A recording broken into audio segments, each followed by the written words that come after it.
Hi, everybody. It's Beth Ienni, licensed therapist and food addiction recovery coach. And today I am excited to talk to you about perhaps the single most important thing that every food addict needs to know but doesn't. And that is, it is a myth that you need to have willpower or self-discipline to beat food addiction. Okay, so if this is the first time you're hearing this, I hope you're going to take notes and watch this video again and share it with all of your friends and family and everyone you know, because this video is probably capable of saving more lives than we can possibly imagine. Food addiction is not addiction light, by the way. It's probably killing more people than all of the other alcoholics out there and drug addicts combined. Think about it. How many people do you know who are overweight and they also have diabetes complications, heart disease, heart attacks? They have high blood pressure, they have strokes, or they're worried about all of these consequences. How many people do you know are in horrible emotional pain or physical pain because of the food that they're eating, their body size, the arthritis that's flaring up? What about all those mystery diseases, all those autoimmune diseases that we don't quite know what's going on with that, but they magically seem to get better when we changed our food? What about all the brain issues? People think that they're getting Alzheimer's. They're in such a dense fog. Depression, anxiety. There are so many symptoms. How many suicides could be prevented? So the next time you think about food addiction, know that it is probably the worst addiction of modern society because people don't understand it. The food is cheap, easy to get, socially acceptable, and people have no idea how to fix it. So it's sneaky. It's very, very sneaky. At least with some of the other addictions, we at least have some idea what the problem is and have some idea of how to handle it. Not so with food addiction. Most of you watching this, if not all of you, have tried 100 things and you have been told 100 things and none of it has worked. That's not an accident. Okay, your doctor has never taken one course in food addiction, not your therapist, more than likely, because it's not taught in the schools. Your nutritionist, your dietitian, I can almost guarantee you has never even heard of it, much less taken a course on it. Commercial weight loss programs do not offer anything like this. Okay, so the reason why you're stuck is that people don't know what it is, but you think you're stuck because it's willpower or self-discipline that you're missing. And that's what we need to bust. We need to bust that myth today because it's just plain wrong. And as long as you keep thinking it's willpower and self-discipline, you're never going to get better. Okay, so let's try to think this through together, okay? Now, because after 20 years of working with people as a licensed therapist and going through all the training to help diagnose addiction and help people with addictions and so forth, I've had to have a lot of training and experience with all of this, okay? And I want to walk you through why food addiction is the same as alcohol and drugs. You may not even understand alcohol and drug addiction. That may be part of your problem too. So let's talk about what all these things have in common and why it has nothing to do with willpower and self-discipline. Same with alcohol, same with drugs. Now, you may think that the alcoholic you know and the drug addict you know has a lot of moral failings, and they probably do, because guess what? Most people do, and addicts probably more than most. No problem there. But that's not why they're alcoholics or drug addicts. They may have both.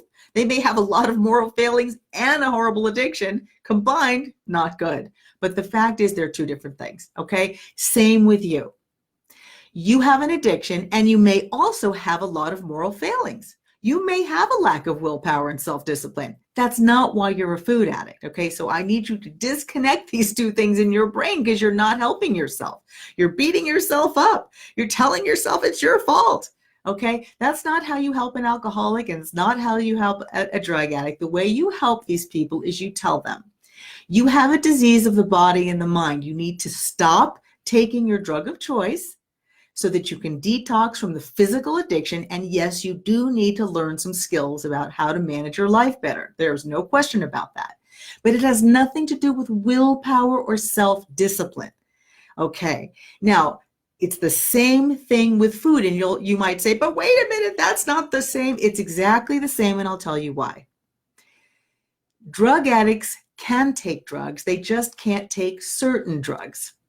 Alcoholics can drink a lot of beverages, but they can't drink certain beverages. Okay? Food addicts can eat hundreds of foods, but they can't eat certain ingredients. It's the same exact thing, and that's what you're missing. You think it has something to do with willpower and self-discipline, and you're not seeing that you have a biological, physical addiction to certain ingredients, just like alcoholics have with alcohol and drug addicts have with drugs. And yes, do you also have a problem with moral failings, and maybe you have problems with willpower and self-discipline? Sure, but that has nothing to do with why you're addicted to food, okay? And the fact that you keep telling yourself is why you're stuck. It's part of why you're stuck. It's a big part of why you're stuck, okay? So why are we so into buying into all this shame? Why are we so into beating ourselves up? Well, let's face it. We live in a really crazy culture, and if you're overweight, you have this sense of shame about your body size. Now, not every single person out there, but a lot of us will admit that no matter how much we wish it wasn't true, we're kind of hating on ourselves just because of our body size. Even if we're not that overweight, we're hating on ourselves, right? This is just an epidemic, and I don't think I'm immune to it. I don't think anyone's immune to it.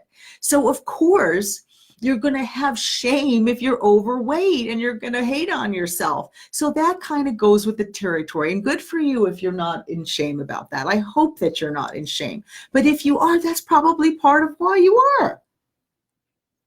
So that's not your fault.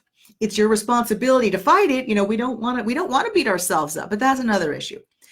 Here are some other reasons why you might have bought into this whole, it's my fault, it's because I don't have willpower, it's because I'm not disciplined. Here's some more reasons why you might have bought into that. Maybe this is a voice in your head from your mother. You know, you might have had one of those mothers that always criticized you and said it was your fault. And maybe your own mother said you need more willpower, you need more self-discipline, because your mom didn't understand food addiction and thought that it was an issue of willpower or self-discipline. And maybe your mother was very frustrated and meant well and said all kinds of things and did all kinds of things that were not helpful. We don't have to hate your mother, but let's just separate the issues. If your mother thought it was willpower or self-discipline, she was wrong. And you're not a bad person, okay? So we're going to have to forgive mom and forgive ourselves for getting into this mess, okay?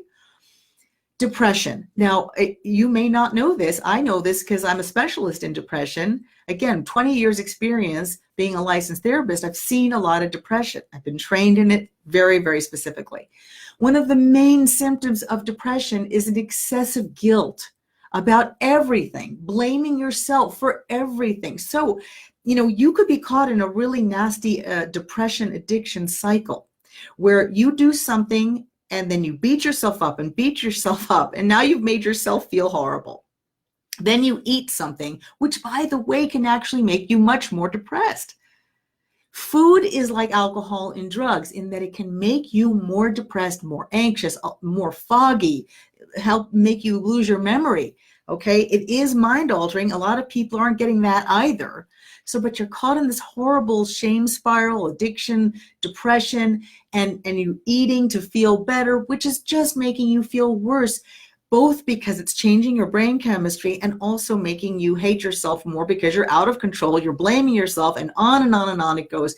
And that depression that you develop as a side effect of food addiction actually keeps you stuck in that addiction because your brain is so depressed and it keeps going over the same thing. It's your fault. It's your fault. It's your fault. And I try to tell people, hey, you know what? You could get help for this. And they're like, no, because it's my fault, because it's me. I'm the problem. And it's like someone going to the doctor with an ear infection and saying, oh no, don't bother trying to help me. This ear infection is my fault. And the doctor's like, okay, well, maybe you ate too much dairy, or did you not wash your hands enough? Maybe you contributed a little, but no, it's not your fault that you have an ear infection. I mean, You did not invent an ear infection. You didn't create an infection in your ear. I mean, obviously, we could all do better taking care of ourselves, wash our hands, hand sanitizer, right? Cough over there, let's eat, whatever, foods that don't cause congestion, whatever it is you think it helps with, take more vitamin C. Of course, we could all do that. But once you have an ear infection, right, you don't sit around going, I'm a bad person, I have an ear infection. No, you get help. But no, food addicts are just stuck in, I'm a bad person. It's not helping you. It's not helping you. Okay. Okay. So the good news is that all addictions, especially those that have a physical component like food, they are essentially physical addictions that have a mental aspect to it. Okay. So instead of focusing so much on you're a bad person with these moral failings, you need to focus on the fact that you are biologically determined from birth to be more attracted to food as a drug and to have certain reactions to that food. Okay, just like alcoholics are biologically different from other people. When they drink, it has a different effect on their brains and their bodies than non-alcoholics. So when you ingest certain ingredients, it is going to affect your brain and your body in a different way. And that is why we call it a disease and not a moral failing. Okay, just like with ear infections, I had eustachian tubes as a little girl that were a certain position. So I was going to get ear infections way more than other people. Okay, that's not a moral failing. It's a biological thing. My ear canals were a certain shape, and eventually as I got older, it mattered less and less. Okay, so I was probably still doing some of the same stuff, being around people with colds, maybe not taking enough vitamin C, but it didn't matter because biologically I was different. Same with any addiction. When you can change the person's biology, you have released them from the cycle of being triggered and relapse and trigger and relapse, okay? So that's the good news. Are you even willing to hear the good news? Or are you so depressed that you can't even imagine that what I'm saying is true? And that's what's so frustrating for me, and it breaks my heart. I feel like a lot of food addicts have been stuck in this boat for so many decades. It's hard for them to even imagine that what I'm saying is true, that if we could eliminate these physical triggers, that you could be free. But here's where it gets problematic. A lot of people think, oh, okay, great, this is simple. I'll just stop eating sugar. That's what it is, right? I'll stop eating the foods that I love, like the binge foods, right? The desserts, right? And they miss the fact that it's much more complicated than that. It doesn't have to be hard, but when you try to oversimplify it, that's another problem, okay? So while I want you to get excited about, hey, this is biological, you can beat this, I don't want you to be fooled. Because if it were as simple as sugar, I would simply tell you, stop eating sugar. If it was simple to stop eating desserts, I would tell you that, okay? I'm not trying to keep secrets from you guys, okay? I've never met a food addict who actually knew what all her triggers were. And I think part of the reason is that we think that we have to like triggers. Like, ooh, that means that I like it and I want it. No, you could be triggered by something you don't like. Okay, a trigger food is not a binge food. It could be something you don't like. It also could be a whole food, a natural food, an organic food. It doesn't have to be a processed food. I know that myth is flying around too.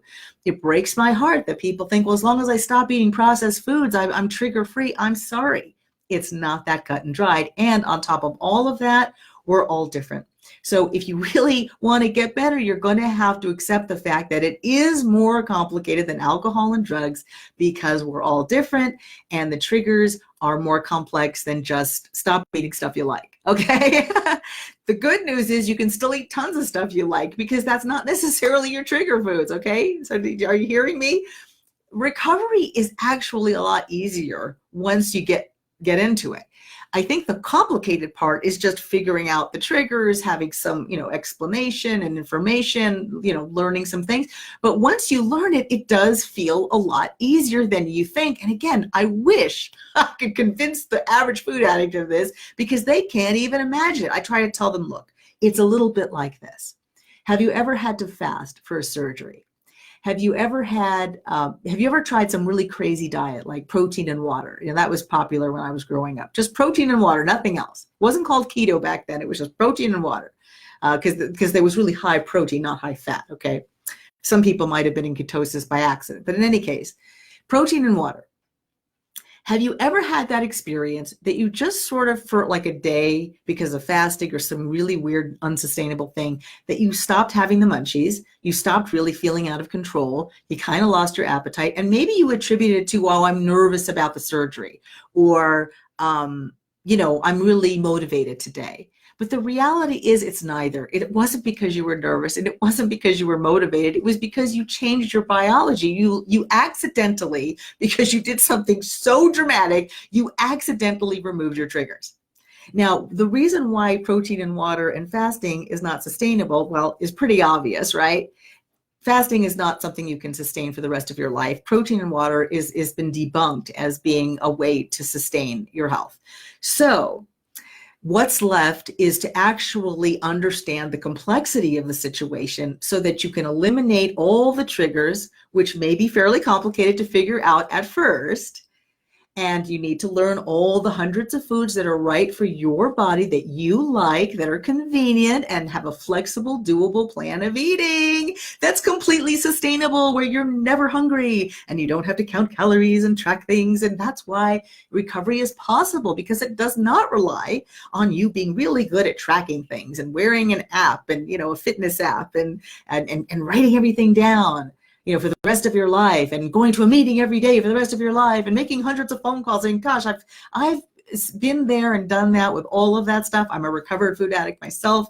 I've seen, hundreds and hundreds of people, if not thousands, try and fail all these things. If recovery has to be hard, no one's going to do it. Okay. And believe you me, if it was hard, I wouldn't be able to do it, because let me make a confession to you. I don't have a lot of willpower or self-discipline. Ask anyone who knows me. That's not how I'm in recovery. And to be quite honest, if that were necessary, I wouldn't be in recovery. I need a situation where it's a no-brainer. The only way that I can stay in recovery is if I don't have cravings. I don't have munchies. I'm not who I used to be. I have neutrality around food. I'm one of those people that doesn't care that much about food anymore, okay? And unless you can get to that, it's not going to be sustainable, and it's not recovery. White knuckling is not recovery, okay? So I can't be more emphatic. Recovery is not about willpower or about self-discipline, okay? So it actually is pretty easy to deal with this addiction once you understand it. But I don't think that people can do it alone. It's too complicated. You know that whole saying, it's simple but not easy? Just forget that. It is more complicated than alcohol and drugs, but it can feel easy with the right information and support. But you have to embrace the complexity up front and not try to cheat your way. Oh, I'll do a keto challenge. Oh, I'll go to Weight Watchers or Jenny Craig or commercial weight loss program. That stuff is great for other people, not for food addicts. And in case you're wondering what a food addict is, it's someone who has been out of control with this for most of their life, one way or the other, not necessarily every day, but over the arch of their life, they are not in control. They relapse often. They just can't figure it out. They can't crack the code, and they're paying a price for that. They've already tried all the commercial weight loss programs. They've already tried all the things, and none of them work long term. So if you've already tried all the quote normal ways and nothing's working, and you can't get it under control enough to beat the diabetes and the cholesterol. I mean, let's face it, we're not supposed to be on blood pressure medication and cholesterol medication and blood sugar medication and pain medication. And we're not supposed to have trouble playing with our kids and grandkids and going on hikes and trouble moving around, right? And we're not supposed to be depressed and anxious. When did we start thinking that all of this was normal? It's not a normal part of life, and it's not a normal part of aging. There is no reason to be in pain and sick just because you're in your 50s, 60s, or 70s, or even 80s. There is no reason, but now we've accepted it as normal. Another topic.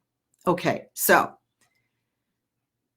what am I trying to say? I'm saying there is a way out of this mess. You deal with the biology first.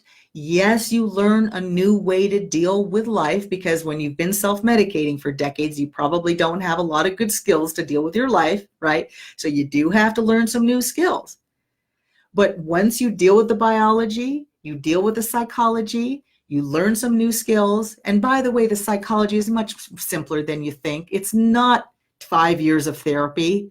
Once you detox and your head clears, you don't need 5 years of therapy to learn new skills and to really feel more whole and healed. Okay, that's another thing that just drives me crazy, is that the average food addict thinks that they have all these very, very complex psychological problems, and maybe they do, but that's not why they're food addicts. And the fastest way to get better is to beat the addiction, not to go to 5 more years of therapy and talk about the same stuff over and over.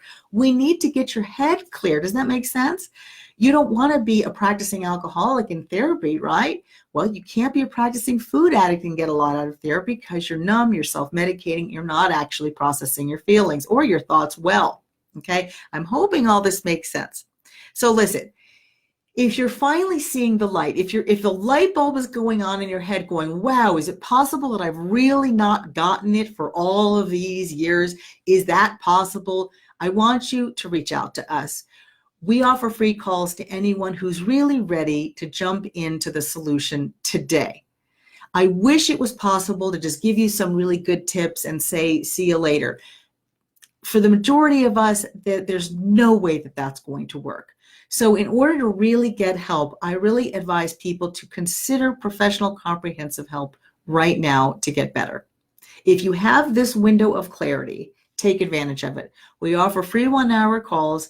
We'll just talk to you about what's going on in your individual situation right now, figure out what your goals are, if you're really ready for change, and if you are, we would love to help you. And if for some reason we're not the right people for you, we will tell you that too. Hopefully even steer you someplace better for you. Either way, it's the best hour you'll ever spend getting clear on what food addiction really is, if you have it, and what needs to happen next. I'll put the information in the comments below, or you can just go to amybethcall.com. That's Amy, A-M-Y, Beth, B-E-T-H, call, C-A-L-L.com, amybethcall.com. And also look below for some more information on food addiction, and I'll see you next time.